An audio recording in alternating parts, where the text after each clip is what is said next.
こっちに抜けれなくなります。こういう感じですね。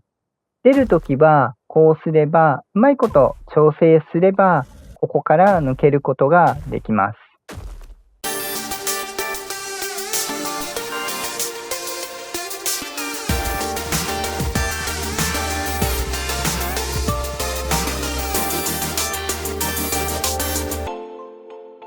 はい、どうもしんです。本日もアークサバイバルエボルブドをやっていきます。本日はカルカロドントサウルスのテイムトラップについてのご紹介となります。カルカロドントサウルスですね。温水テイムではなくて、トラップに捉えなくてもできるものではあるんですが、比較的トラップに捉えてしまった方が楽な部分もありますので、そちらに際してですね、いくつかトラップのご紹介をさせていただこうかと思います。あと、先日挙げましたカルカロドントサウルスの徹底解説の補足も含めてですね、ご紹介させていただこうかと思っておりますので、よろしくお願いいたします。本日流れとしてはこちら。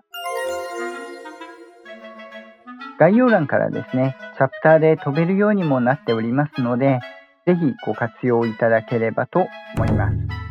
普段ですね、アークについてトラップであったり、建築動画、冒険動画、ニュース速報的な情報発信であったり、チュートリアルなどもお送りしておりますので、ちょっとでも面白かったよとか、役に立ったよとかございましたら、ぜひ高評価、チャンネル登録よろしくお願いいたします。あと、Twitter の方でも随時情報共有や配信投稿情報、動画で使った資料の配布、リクエストや相談も受け付けておりますので、Twitter の方でもフォローよろしくお願いいたします。では、本編、スタート。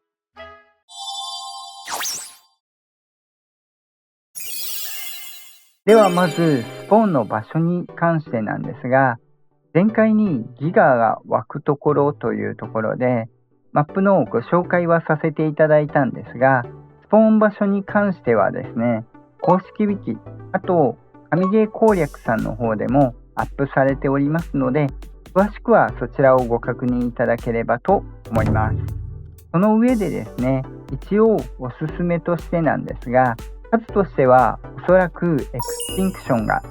一番今湧いているようではあります。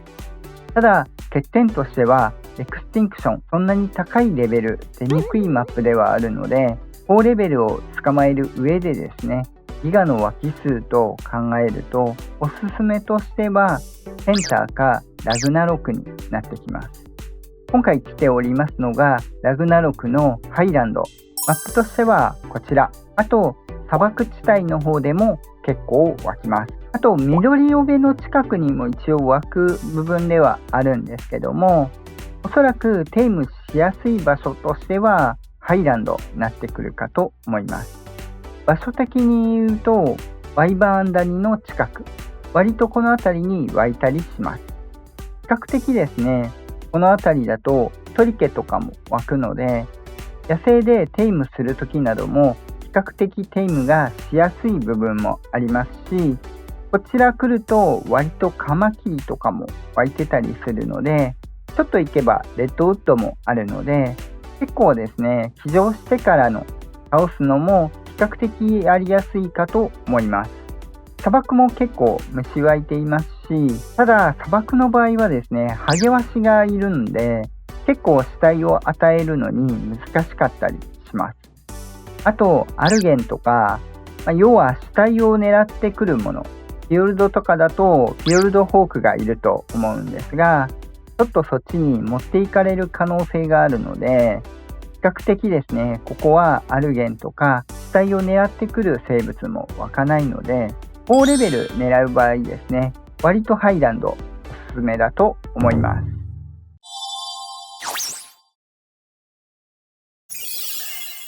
続きましてテイムについてなんですが、こちらに関してはですね、恐竜の死体を運んでいって食べさせて仲良くなって一緒に倒すという流れになるんですけども、まず恐竜の死体を与える上でですね、野生の恐竜を死体として与える場合に関してはなかなかですね、探して倒して与えに行ってっていうとなかなか難しいところになります。ゲージも減少してしまいますので、その上でおすすめとして、こういった形でですね、これちょっと小さいんですけど、もうちょっと大きく作っていただいて、金属でなくていいので、石とかですね、作っていただいて、このようにトリケラとかですね、野生生物を一箇所に集めておく形で、餌を集めておくっていう形をとっていただければ、比較的野生でもできるかなというところになってきます。これ倒すときなんですが、もちろんこういう形で倒していただいてもいいんですが、あとはですね、ペットでする場合ですね、普通にガブガブしちゃうと死体を食べちゃうんで、例えばファイヤーバイバーンとかで焼いてみたりとかですね、ポイズンやバジリスクで毒攻撃ですね、こういった形で比較的毒の方が倒しやすいと思います。まとめて倒せるんで、壁越しにダメージを与えてくれるので、もちろんバジリスクでも可能です。これだと死体に残したままでできるので、比較的やりやすいのではないかというところですね。あと、死体を持ち出すときにですね、結構掴むの大変なんで、そこは注意いただければと思います。出入り口はですね、極力大きめに1ブロックですね。2ブロック開けるとちょっと難しいと思うんですが、こちらでやる場合、このようにクンクンしまして、こっち向くんで、クンクンしたらもう離していいんで、食べていただいて、これでゲージが上がるようになっています。ちなみにトリケラだとレベル150で当倍でこれぐらい上がります。2匹ぐらいで満タンになるんで、野生でもいいんじゃないかなというところにはなるんですが、あとはですね、これでもう一回、あんまり重なってるとうまいことをつかめなかったり、出るときこうして離したりあるんで、ご注意ください。これでクンクンしてくれるんで、あとは離して近くにですね、持って行って食べてもらう。するとゲージが上がります。この状態で騎乗するんですけど、あとは抜けてですね、野生恐竜を狩るというものになってきます。ちょっと野生生物、ある程度この辺一掃したんで、今はいないですけど、通常は湧いている場所ではあるので、割と狩りやすいかと思います。あとはこうやって倒してですね、ゲージを上げていくというものになっていきます。こういった形でサングインエリクシルも使うことができます。左下のゲージが上限100になっているんですが、100まで達してしまうと非常解除されます。あと、今のように落下ダメージとかダメージを食らうとゲージが減っていくということになります。こういった形でテイムを進めていくというところになります。なので結構ですね、高レベルだと野生恐竜を狩らないといけないという部分もありますし、落下ダメージを特に気をつけていただかないといけないところはあるんですけども、比較的この辺だと虫が大量に湧いているので、こういった形で倒していくというところになります。秒数が減ってくれば、このような形でもう一回ですね、トラップに帰ってきてはめるという形をとっていただければ、再度ですね、繰り返すことが可能です。これで1回時間切れですね。ここからもう1回仲良くなるところからスタートになるんですが、これにあたっておすすめなのがレックスとかユーティの赤ちゃんですね。このように出していただくと、一応赤ちゃんとかだと倒すのにこのように斧でも簡単に倒せるというところはあるんですけど、あと掴みやすいというところもあります。何よりこのクンクンして体を離すときですね、見やすいというところがあります。150でも一撃で仲良くなれるので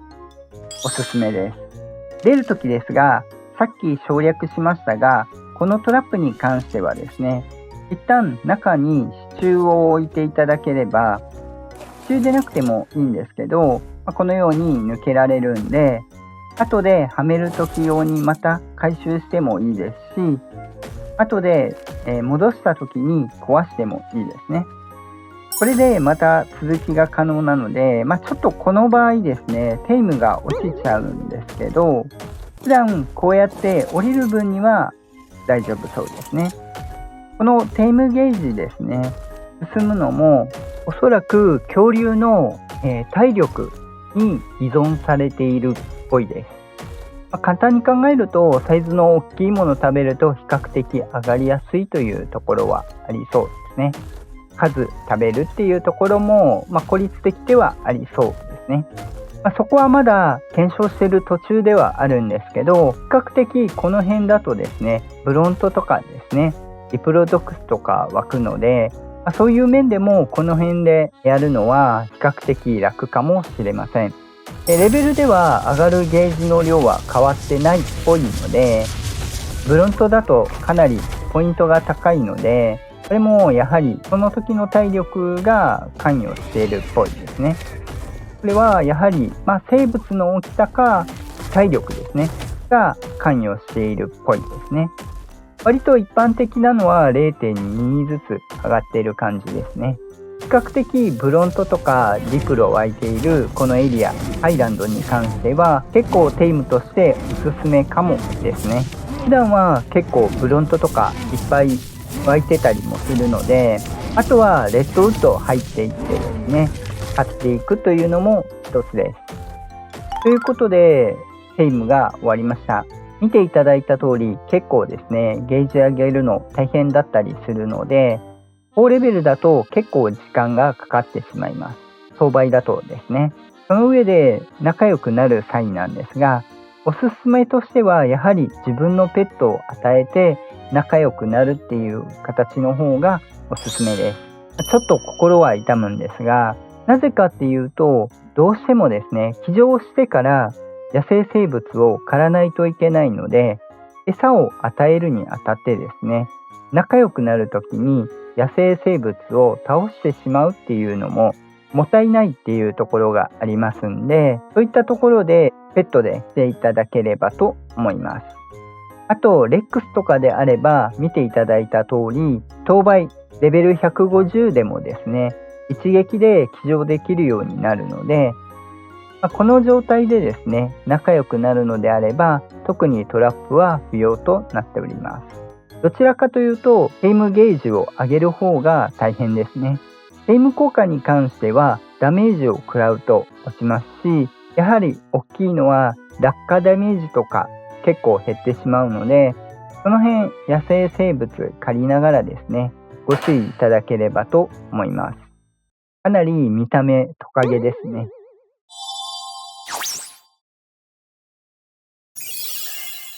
ではですね、続きましてトラップに関してなんですが、まずトラップ考えている人向けにですね、少し情報を共有しておくと、これいい見本になるようにしたんですけど、これは土台に柵を張っている状態ですね。上に4段壁を張って天井を張っている状態になります。見ていただいた通り高さが違います。これは土台に壁を張った場合と土台から柱を伸ばした場合、それぞれ4段ずつになっているんですが、違いがあります。それが何かっていうと、こっちはですね、通れるんですね。サルカロドントサウルス、下に柵を置いた上でですね、壁4枚分の高さ以上あれば抜けることができます。要は 3.5 マスに関して抜けることができます。ただしですね、こっちは抜けれません。下に柵を張って柱の高さで4段の高さは抜けれないというところになってきますんで、ちょうどこの高さの違いで抜けれる抜けれないが出てきます。あとですね、壁2枚は抜けられるんですが、壁 1.5 マスぐらいに関しては抜けれなくなるんで、うまくですね活用いただければと思います。ちょっと扉だと抜けれそうですね。引っかかるんですけどね、ある程度引っかかれば逃走するわけではないので、抜けるのは大変そうですよね。ちょっと微妙なラインですね。扉で塞ぐならやはり両方からちょっと塞がないと抜けれる可能性は出そうですね。っていうのが一応通れるスペースに関してになります。多分扉1枚だけではですね、半マスないんで3分の1ぐらいなんで 1.5 マスは抜けれないんですけど、扉だけではちょっと難しいかもしれません。3分の1ぐらいになるんで、そんな感じですね。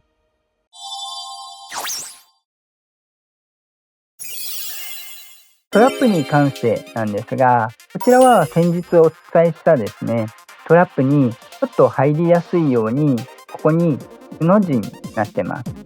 これ普通の高さにしているので、抜けようと思ったら抜けれるんですけど、ちょっと引っかかるんで、うまいことを通ってくれる場合があります。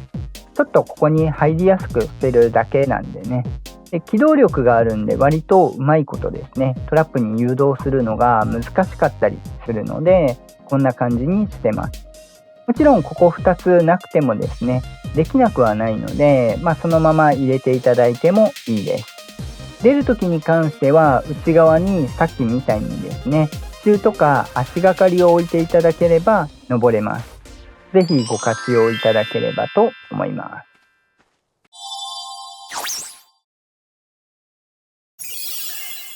続きまして、元祖簡易トラップですね。アシラトラップ。ラグナロク時代のトラップではあるんですけど、今でも現役で使えるっていうところですね。これに関しては1個置いていただいて、後ろに下がって1個、さらに半マスですね。高さちょっと下がるんですけど、そんなに気にしなくても大丈夫です。この最初の置いたところに関して両サイドスナップさせて、形的にはこんな感じですね。T 字になってます。この長さは 1.5 マスになります。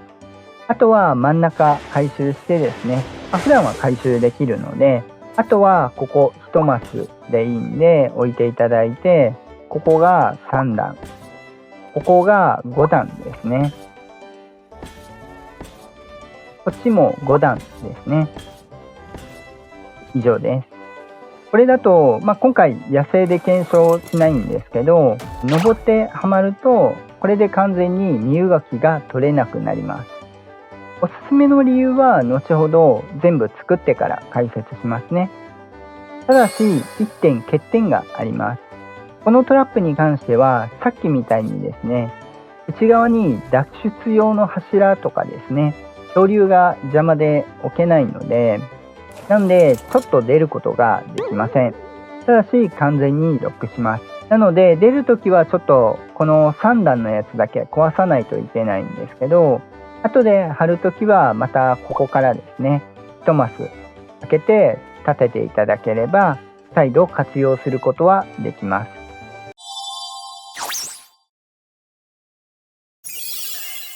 ではですね、出入り自由な新たなトラップとしまして一つご紹介させていただこうかと思います。必要素材はこちら。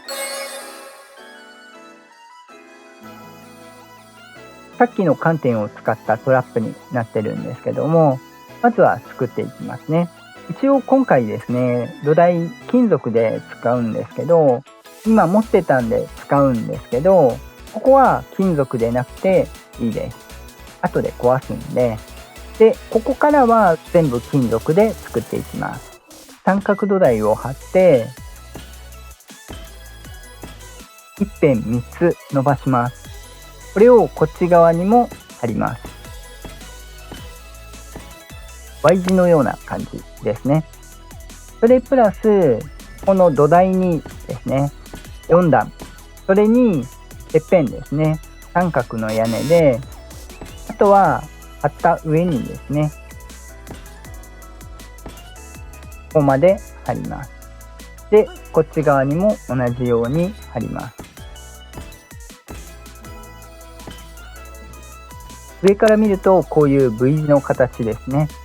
ここから下の三角土台に柵を貼ります。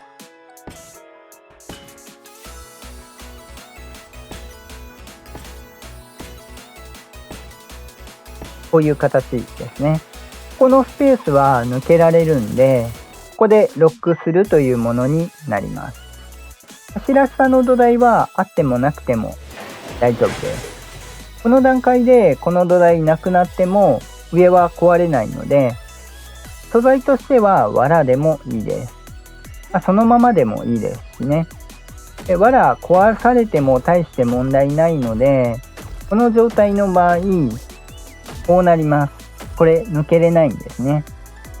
さっき見ていただいた通り、柱の高さと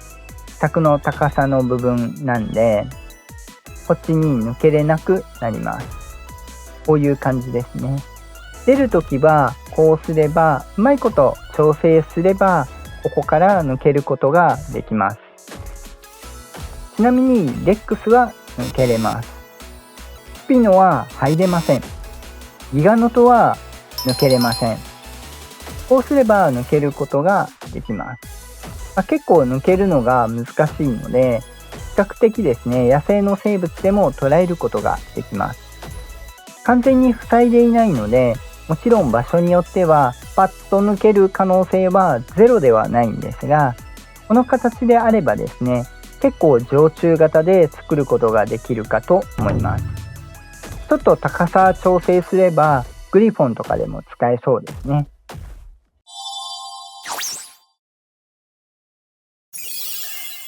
各トラップに関してなんですが、餌を与える上での挙動に関してなんですが、ちょっと体幹の部分なんで何とも言い難い部分はあるんですけども、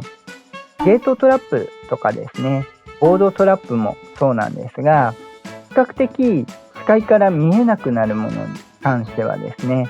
割と餌をクンクンしなくなる場合が多いです。いろいろ検証した上でですね、割と支柱トラップ、多分視界を塞ぐところが少ないせいだと思うんですが、問題なく機能します。柱トラップもだいたい機能します。こっちの出入り自由なパターンですね。今回、新たにご紹介したものに関しては、頭を押さえている部分があるんで、ちょっと判定的にですね、うまいことこちらを見れていない、感知しないという部分が出てくる可能性はあります。他の箱型トラップとかですね、そういったものも含めてになってくるんですが、ゲートトラップとか視界を塞ぐパターンに関しては反応しないことが多かったので、頭の方を押さえているパターンに関しては反応しづらい可能性があります。ここがバグなのか、元々の仕様としてになってくるのかっていうのは現状何とも言い難いところではあるんですけども、なので今回ご紹介した柱トラップと支柱に関しては比較的安定型になります。柱トラップは出入りできないんですが、支柱トラップは一応出入りができます。設置してにはなりますけども、でこっち側の新トラップの方に関してはですね、普通に出入り可能なものにはなっているので、ちょっと餌の反応が悪い場合あるかもしれないんですが、かなり常駐型として置くのであればフリートラップとして置いて活用もできますし、一応ギガにも活用ができるので、ちょっとギガの場合ですね、抜けれないんですが、温水テームの場合はちょっと微妙なラインがあるかもしれないんですけどね、何かでふっと抜ける可能性はあるのでご注意いただければと思います。一応ギガにも使えなくはないっていう感じですね。こちらが今回ご紹介しました各種トラップになっております。野生を餌にするときはやっぱりこういう餌箱を準備しておくのがおすすめです。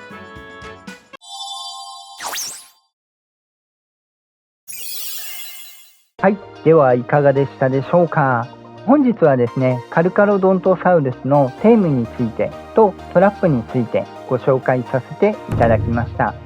較的まだ実装当初ではあるので、不安定な部分であったり、餌を食べないのがトラップのせいなのか単純にバグなのかっていうところとかですね、いろいろあると思うんですけど、現状として新恐竜テイムする何かの助けになればと思います。通れる隙間とかですね、ご紹介させていただきましたので、そこに関してですねご活用いただいて、何かいいトラップできましたらご紹介いただければと思います。ちょっとこれを機会にですね、なんかトラップ考えてみようかなっていう方に関しては有効活用いただければと思います。餌にあたってなんですが、基本的にはドラッグウェイトベースで数値が設定されているようなので、詳しい話は省かせていただきますが、簡単に言うと恐竜ごとの数値が設定されているものになります。この数値で、各飛行生物のつかめるつかめないとかですね、ネット弾で捉えれる捉えれないとか、エレベーター使える重量とかですねに使われるもの、あとボスエリアへのワープの制限とかも使われている数値になっております。こちらに関してもですね、公式ウィキであったり神ゲー攻略さんの方でですねまとめていただいておりますので、詳しくはそちらをご覧いただければと思います。